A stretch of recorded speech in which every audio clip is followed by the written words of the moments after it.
friends, it's Cindy Brumbaugh from CindyLeeBDesigns.com, Independent Stamping Up Demonstrator. Today I'd like to show you something that I'm so proud of.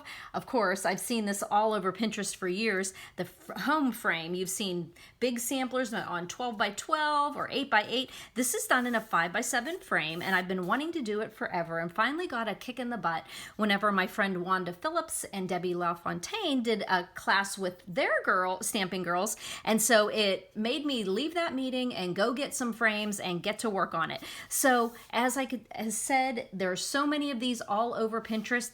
If you happen to see something that was totally your original idea, I think I tried to keep everything original to my mind, but I know there's some little pieces of copying here and there, and I just want to thank everybody. And so starting out, you can see here that we have H, M, E, and then the O has different focal points for the O. So since we're in September, my girls and I, like 25 of us, did this last weekend. And so September was the apple. And we used the new Harvest Hellos stamp set.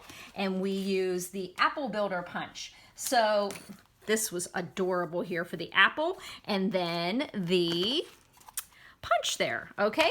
Now I'm gonna go through this. Now if I did this entire video with you, we would be here all day. So I'm gonna try to show you how I did the class. This would be great if you're a demonstrator and wanna do classes with somebody, or if you would like to get some girls together for a night out, a crafty night out, this would be awesome for you to do with them. The frames are not expensive, and you probably have all kinds of different supplies around your stamping room to make this. So let's get started here. If you see here on this particular frame at Michael's, it was a shadow box frame. And so when you open it up, yes, you will have to open it up each time you change your focal point there. So what I did here is I just took, there we go, I just took a 5 by 7 piece of the crumb cake paper.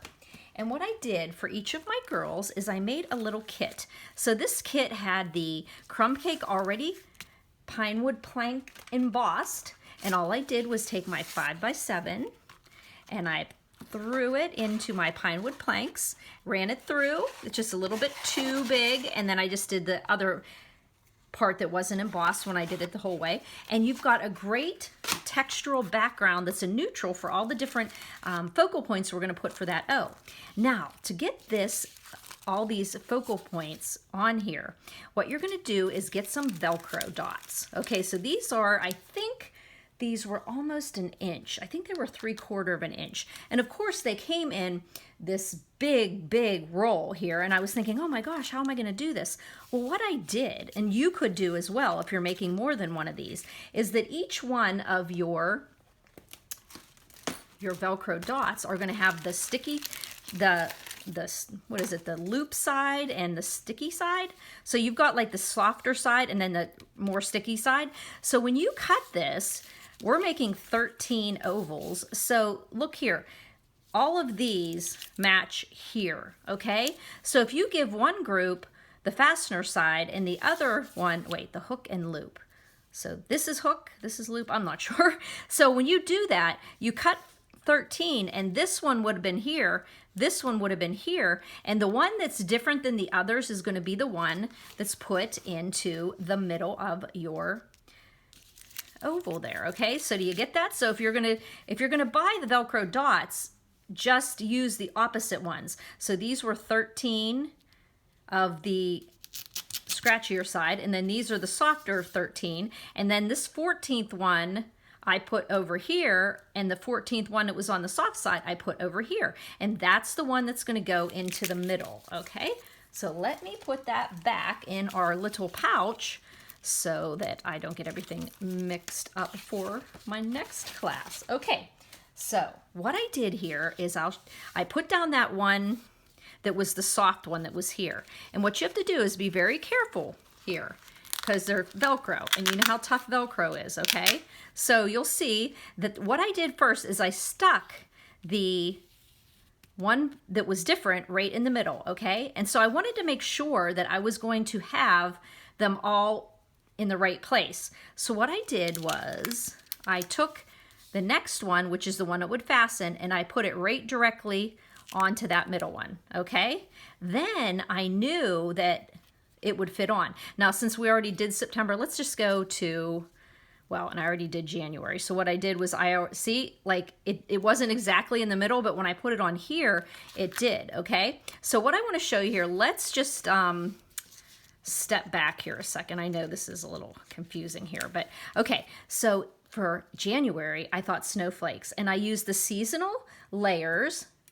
Remember the Colorful Seasons bundle that has the seasonal layers? And it has these beautiful snowflakes in here. And what I did was I cut a snowflake out of the Silver Glimmer, and one out of the Sparkle Glimmer, and then one out of Silver Foil. And then I just used my layering ovals, and I had a white scallop and a balmy blue oval. And then I just adhered my 3 snowflakes and 3 rhinestones. And then that just pops right on there for January. So then let's look at February. Okay, so February I used the stitched Be Mine framelits. Now those have those really cool hearts in them.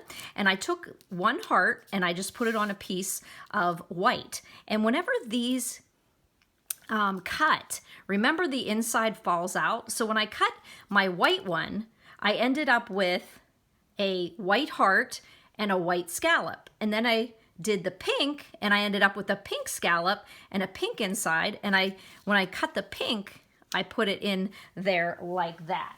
So I could actually show you here with a little sample here. So this one, when I cut it, if you can imagine, this is the pink that was inside there, okay?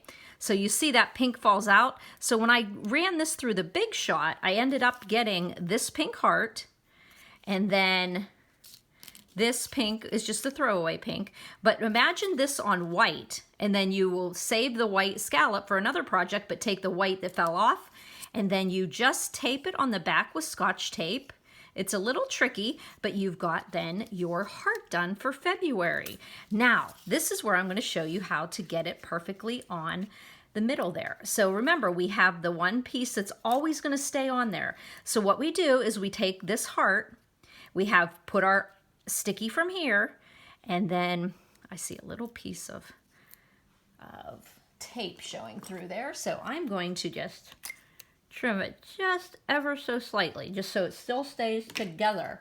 All right, so now I just take my heart and I put it exactly in the middle, and then I push down on the Velcro. So now I have my February. Now remember, I'm going to pull off very carefully because that's my February, okay? So now we're gonna move on to March. And what I did with March is I made a shamrock. I used gold glimmer for my scallop. I used basic black for the oval, and then I searched everywhere for all my heart punches and to find the perfect heart to make this shamrock. I do not know where this came from. I know it is Stampin' Up, but I do not know what set it came from. So this heart, I just cut 3 hearts out. I put a dimensional under each heart and then just layered them around each other. And I took a stem. Who knows where that stem is? Yell it out. I cut that stem with my apple builder punch right there. And so I was able to make a little stem there. And then this little heart here also comes from the Be Mine stitched framelits. Remember this little guy in here?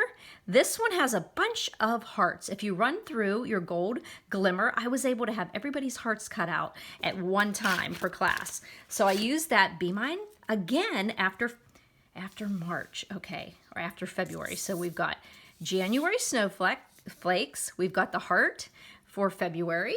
Now we've got March, we've got our shamrock. Now April, of course, we're going to have a cross. So what I did here with the cross is I used a gorgeous grape for my scallop oval, whisper white for my regular oval, and then I used a piece of whisper white for a solid white cross, and then I used gorgeous grape for this filigree cross. And then after they are die cut, they fit right onto each other.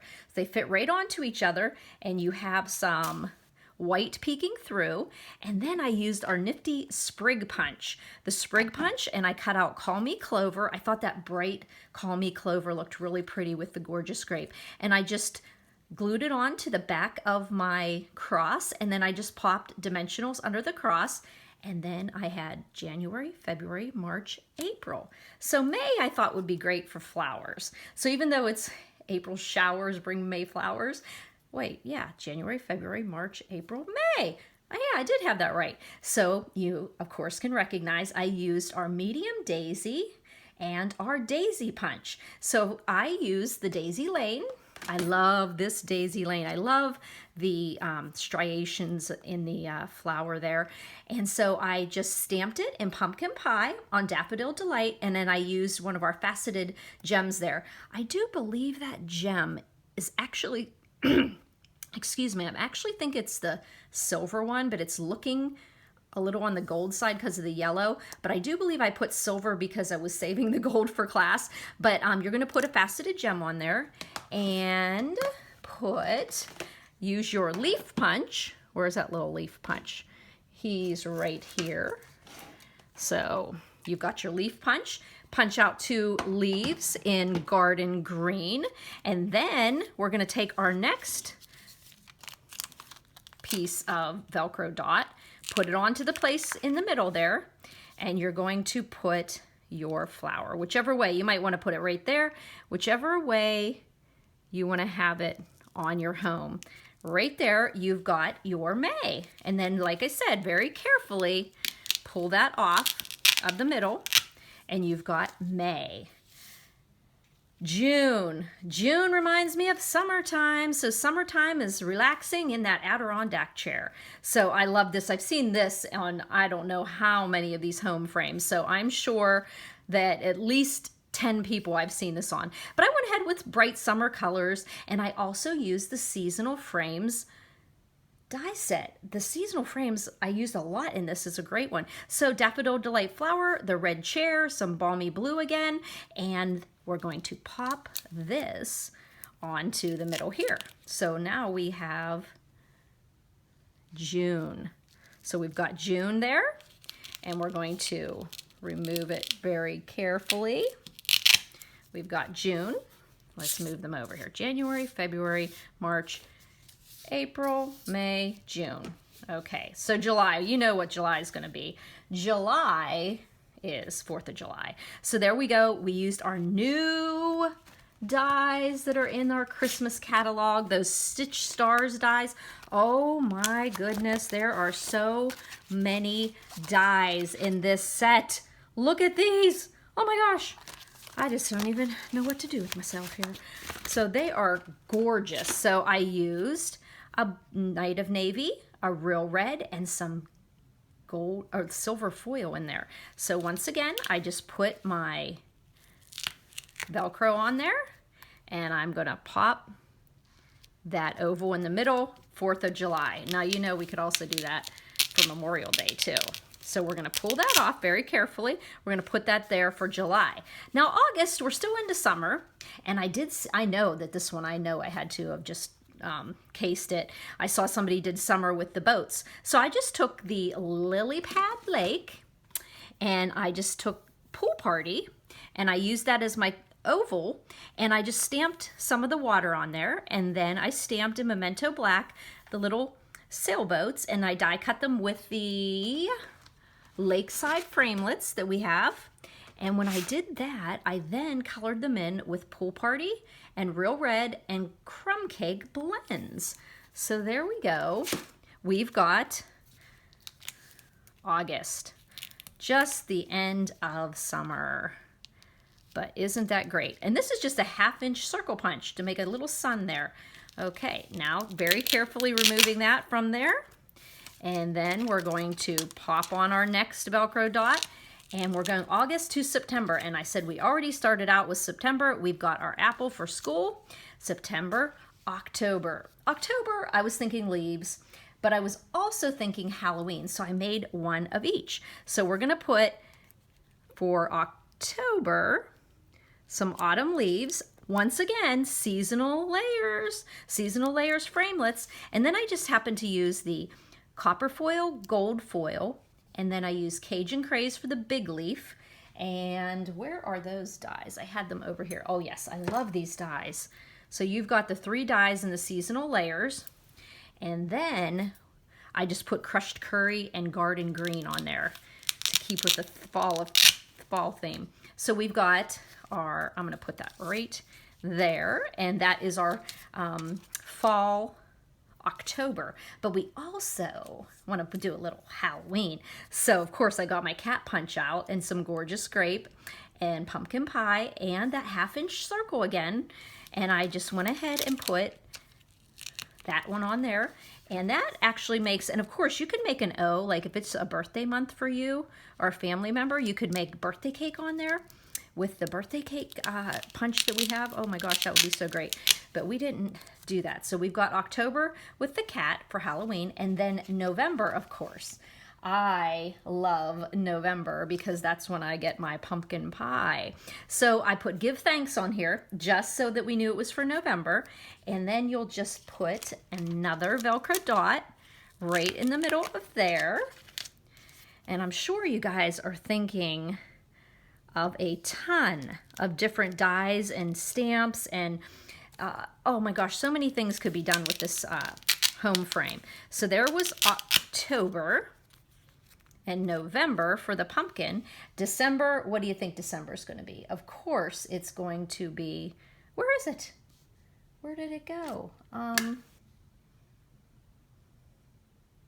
Well, it looks like I will just have to make one on the spot because it looks like it got lost in the shuffle. So what I did is I used wrapped in plaid and I put it on a gold foil. Oh, here it is. Haha. Wrapped in plaid on gold foil, and I popped out the Christmas tree with the new tree punch that we have that goes with the perfectly plaid set. So what we did here is I already put one of these guys on here. So it goes right in the middle there. There we go. Now we've got our tree. So we've got December. So we went the whole way through the calendar and we've got something for every, we kind of have 2 here.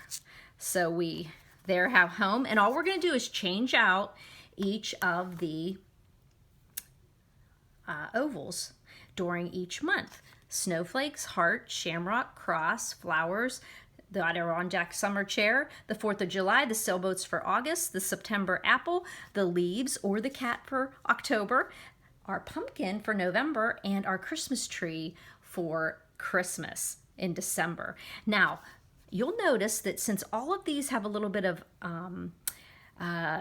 height to them, when I put my home on here, I used fun foam. So I did use, I have to say, these are retired, the large letters. I wish they weren't retired, but they are. But you could use the praiseworthy, the hand lettered prose dies. But what I did to kind of beef up my letters is I cut them out of fun foam first, and then I layered them with black cardstock. Now, a lot of the girls were saying that the fun foam looked nice, except for I thought that the cardstock kind of matched all the cardstock we were using on there. And then I just adhered them with glue and then adhered them onto my pine wood planks panel on my card. And then all you have to do is, let's go back to September, because I'm going to display this, and I'm going to put my apple back on there, and then I'm just going to, I'm going to show you what it looks like in white. So we did white at our class, and then I ran out of white, so I brought black out. So let's see. All you do is take the back off and then just pop. Now, if you're going to hang it, you have a hanger there. It just pops right into her because it's a perfect 5x7, and then you just put your frame thing, you know, whatever your frame is. But I like these frames at Michael's because they're plastic on the back, but yet they're a wood here. So there you've got For September, you've got a cute little frame there. So I'll have all of the things listed. Boy, it was a big list putting down all the colors, all the materials, all the punches, all the framelits that I used. But I know you guys can come up with some fantastic ideas. Search through Pinterest. There are so many inspiring home frames there. But if you have any questions, please don't hesitate to email me at cindyleeb@gmail.com. If you want to text me or call me, 724-323-2296. Thanks for buzzing by, friends.